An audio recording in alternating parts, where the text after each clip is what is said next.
Well, hello there. This is Lukas, and I want to read a story to him.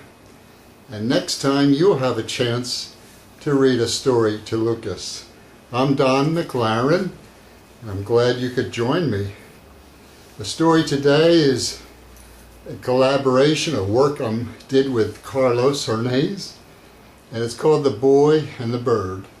We want to publish this. So this is the way the story starts. A boy named Ben had a dream of flying on the back of a bird.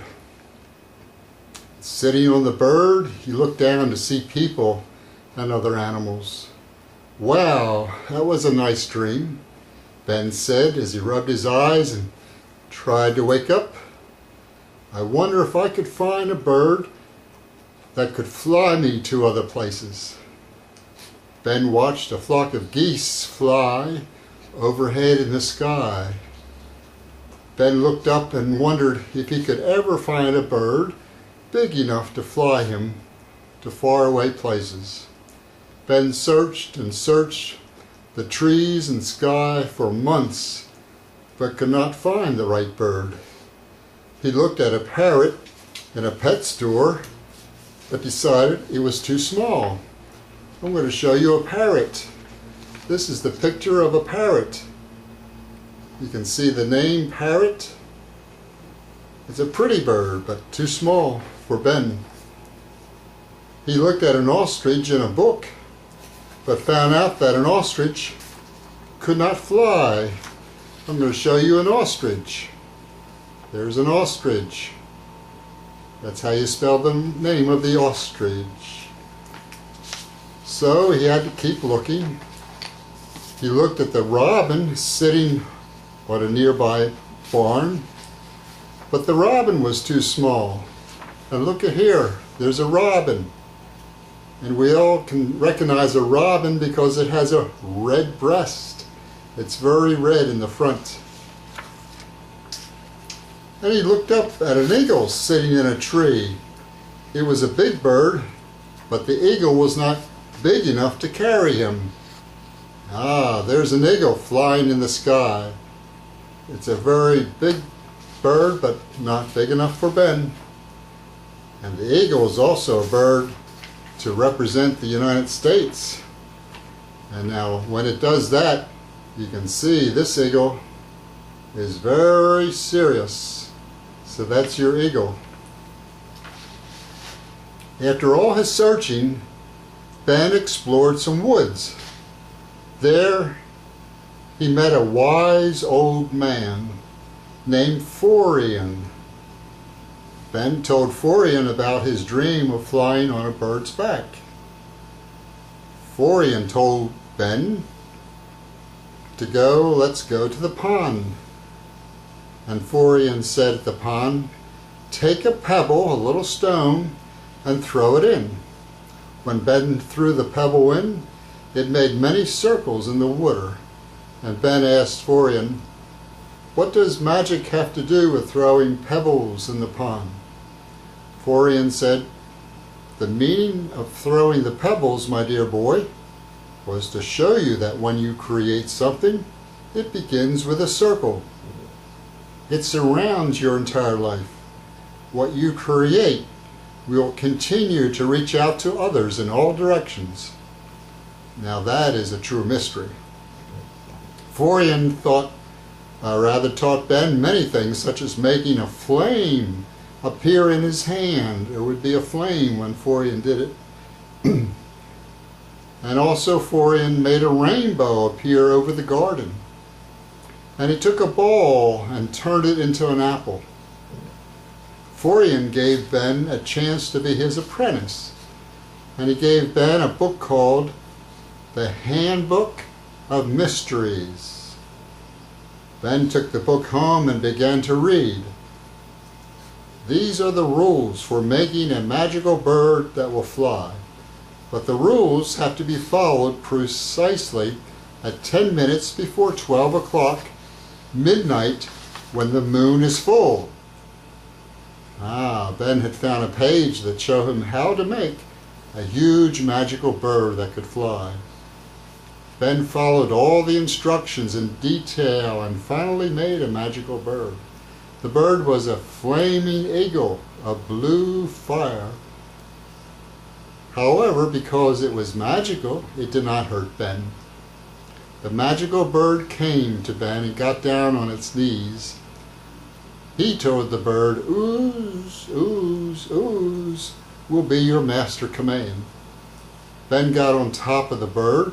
The magical bird began to flap its wings, and its wings spread out 30 feet a distance from one tip of the wing to the other. And in a few moments they flew off. The magical bird took Ben wherever he wanted to go. And Ben wanted to see a lot of new places in the world. The magical bird took Ben to Asia. In Asia there's a lot of people. What would he see there? Well, I'm going to show you something of many things he would see. One is called the rice fields. Many people require a lot of food. And there, on the different levels, rice is growing to help feed the people there in Asia. And then they flew over Europe. And what would he see there? There's many different cultures, many different countries. We have friends and relatives in Belgium. Here's a picture of what he might see in Belgium. It's got the old buildings, canal, a boat for transportation. And so there he is, looking down at all that. That's a sample of Belgium. And then they flew over South America. And what would happen then? He would see the Amazon River and the rainforest. So there you are over South America. And then they flew over Africa. And what would he see? He would see maybe a baby gorilla in the African jungle. There's many things to see everywhere, but that was one of the things he could see. And then they flew over the Middle East. And what do they have? They have camels, and you can see they have tall office buildings, and there's buildings throughout the world. So everywhere they were seeing new things, and the flaming magical bird was helping Ben to see the world in new ways. Now I'm going to have a limited time, so I may stop here, and when we get the book published, we'll be glad to send you a copy. And make sure you can continue the story with Ben and what he sees and where he goes. And also, this is an opportunity to help other children.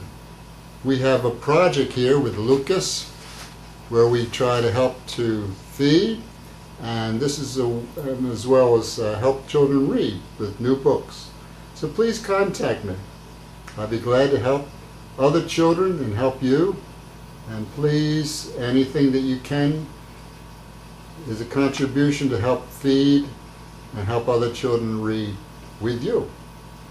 And just remember, pick a book, and the next time we get together, you will read to Lukas.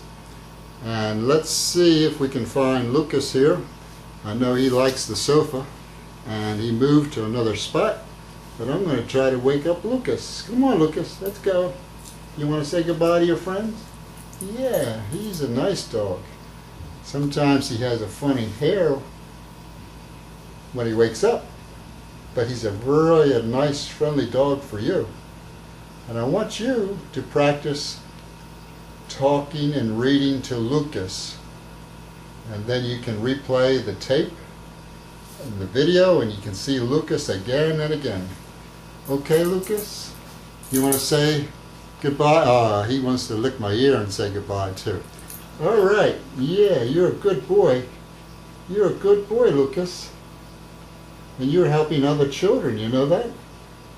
Yeah. Well, put your hair down. You're helping other children in many ways. He's a good dog. He's such a good dog. So, let's have some more time with Lukas. And this, I'm glad to have this little time today. And Lukas really loves to see you. Okay, we'll say goodbye or ciao, but we'll meet again. Bye-bye.